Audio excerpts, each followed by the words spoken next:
The rise of social media and online dating has led to countless connections, but some of these digital encounters hide sinister intention. In the following 5 cases, what began as innocent online interactions devolved into chilling crimes. A Facebook live stream from Chicago in early 2017 shocked the nation. Viewers saw a young man bound and gagged, crouched in a corner as his captors laughed, beat him, and even cut him on the head. The 18-year-old victim, who had mental health challenges and was reported missing by his family, was forced to endure humiliating acts and repeat obscene, hateful phrases while the assailants hurled hateful insults. Just days earlier, on New Year's Eve, that same victim had willingly met up with an old acquaintance, Jordan Hill, not realizing this friend was luring him into a trap. Hill picked him up in a stolen van and, along with 3 others, held the teen captive for days of escalating abuse. For hours on January 3, 2017, the group of 4 attackers, 2 men and 2 women in their late teens and early 20s, brutally assaulted the bound young man in a West Side apartment while broadcasting portions of the assault live on Facebook. In the video,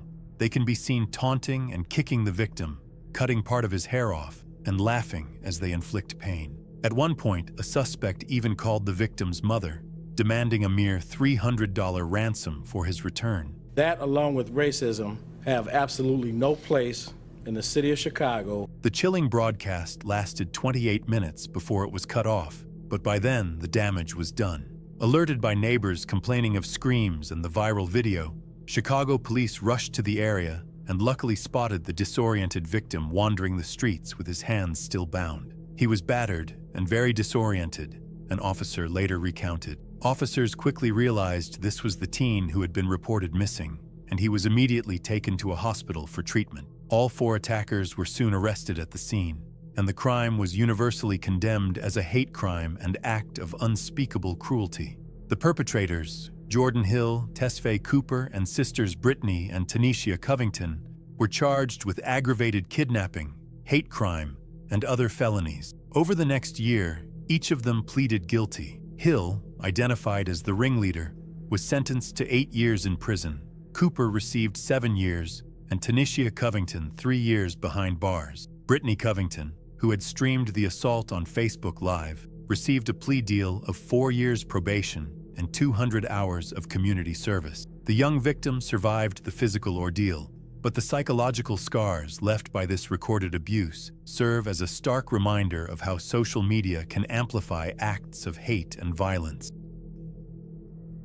In February 2022, a 24-year-old man from New York City thought he was meeting an attractive woman for a romantic encounter after they flirted on Instagram. Instead, he walked straight into a honey trap and a 24-hour ordeal of captivity and abuse. Valerie Rosario, 22, had noticed the man flashing cash and luxury items on his Instagram profile and singled him out as wealthy prey. After days of chatting, she lured him to an apartment on Marble Hill Avenue in the Bronx under the guise of a date. The victim arrived expecting an intimate evening. Instead, 3 masked men stormed the apartment moments after he did. They struck him with a pistol without warning and dragged him into a bathtub. What followed was a calculated campaign of terror. Rosario and her accomplices stripped the man, placed him in a bathtub, poured a flammable liquid, and ignited it.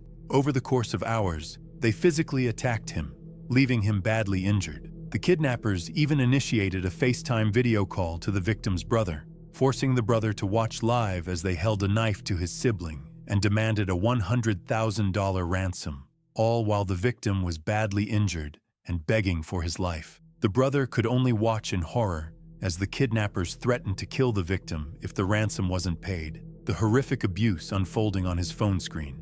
After tormenting the man for roughly a day, the crew decided to move him to a secondary location. Dazed and badly injured, the victim was tied up and shoved into the back of his own car, a black Honda Accord, which the kidnappers then drove to Queens. It was in Queens that NYPD officers finally intervened. They had been tipped off and tracked one suspect to a parked van.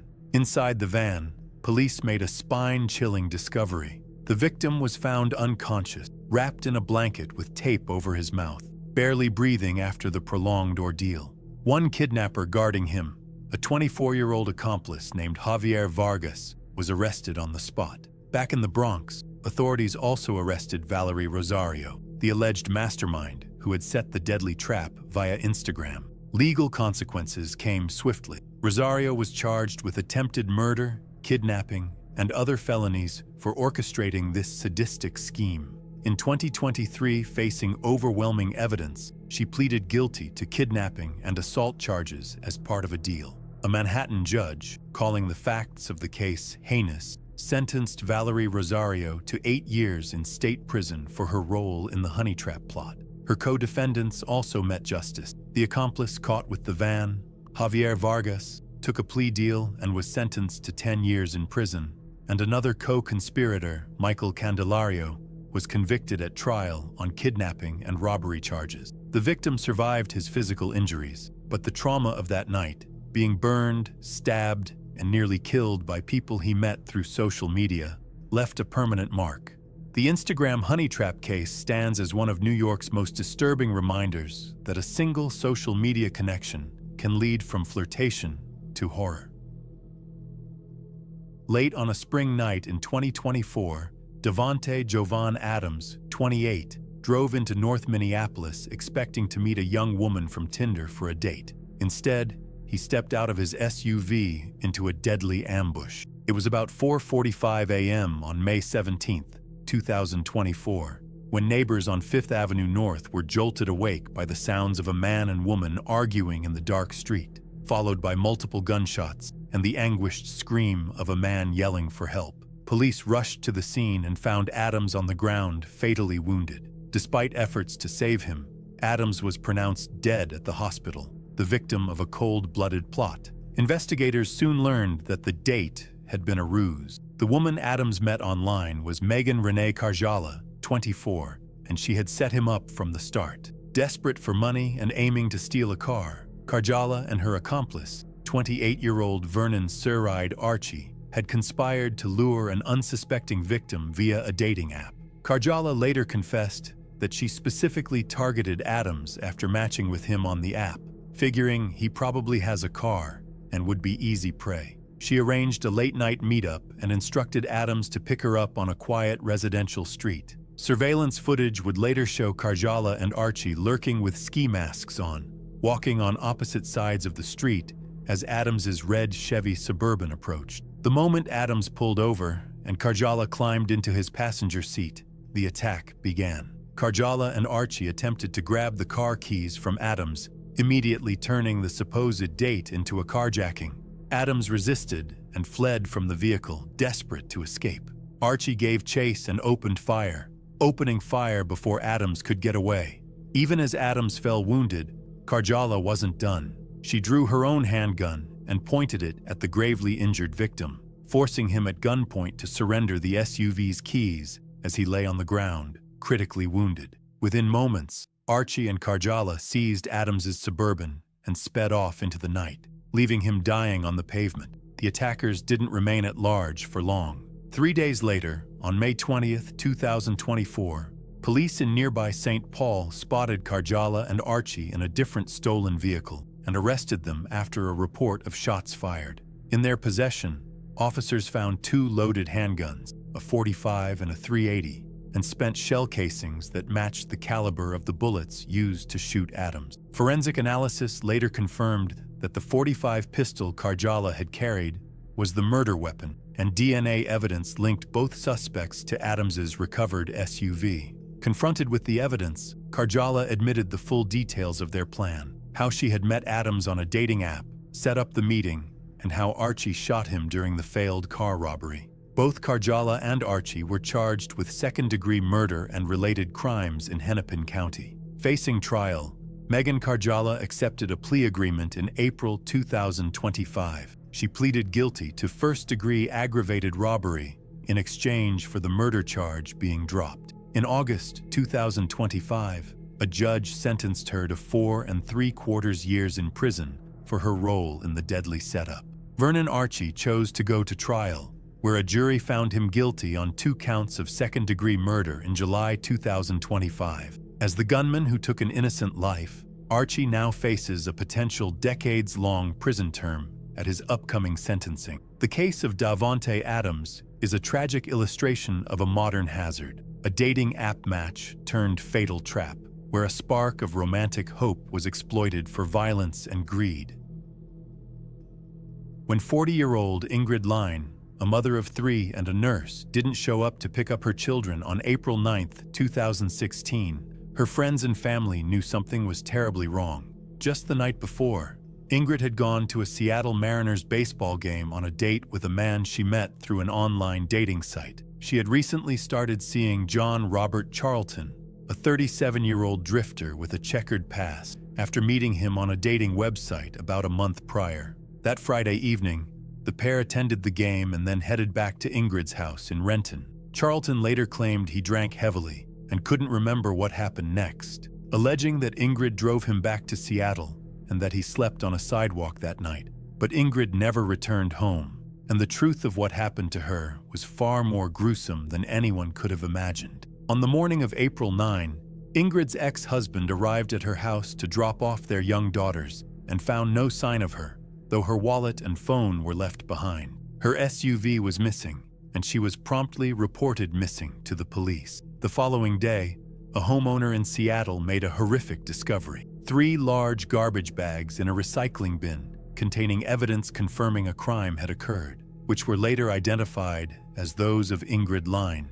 Investigators descended on Ingrid's home and found evidence of a violent crime, including a 15-inch pruning saw near her bathtub, strong evidence of a brutal murder in her bathroom. The evidence pointed squarely to the man she had been with on her date. On April 11, 2016, police arrested John Charlton on suspicion of Ingrid's murder. As the full extent of the crime came to light, Seattle residents were horrified. Prosecutors revealed that Charlton had taken her life and attempted to hide the evidence of the crime. He then stole Ingrid's car and drove to various locations to dispose of her remains in recycling bins, hoping they would not be found. Charlton had a long criminal history in multiple states, but nothing as savage as this. The brutality of the murder, targeting a kind, trusting mother who had simply been looking for love online, sent shockwaves through the community. In interviews with police, Charlton gave a flimsy story of being too drunk to recall the night,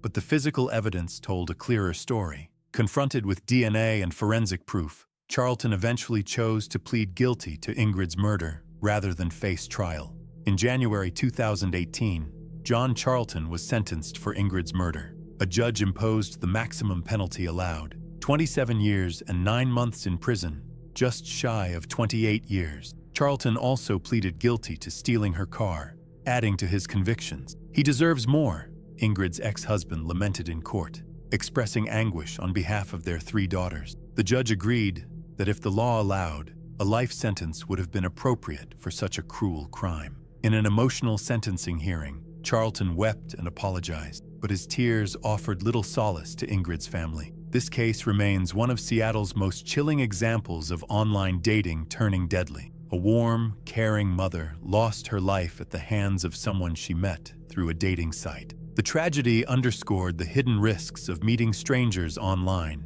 and led to an outpouring of grief and reflection in the community.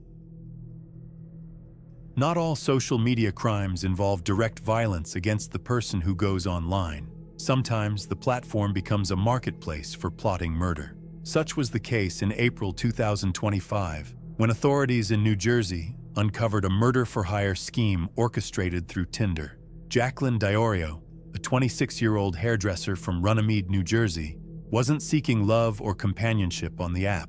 She attempted to arrange a deadly plot online. Her target, her ex-boyfriend, a 57-year-old Philadelphia police officer, and his 19-year-old daughter. Diorio's twisted plan began when she matched with a man on Tinder in late March 2025. Unbeknownst to her, that man became a confidential informant for law enforcement. Over the next few days, Diorio met the individual in person at a local Wawa convenience store and exchanged numerous texts and calls with him, during which she repeatedly expressed her desire to have her ex-boyfriend killed. She even indicated she wanted the ex's teenage daughter killed as well, allegedly hoping to wipe out his family out of revenge. According to prosecutors, Diorio had recently ended a volatile relationship with the officer, who had once been her barber client turned boyfriend and was seething with anger after their breakup on March 6th. She allegedly offered the supposed hitman $12,000 for the double killing,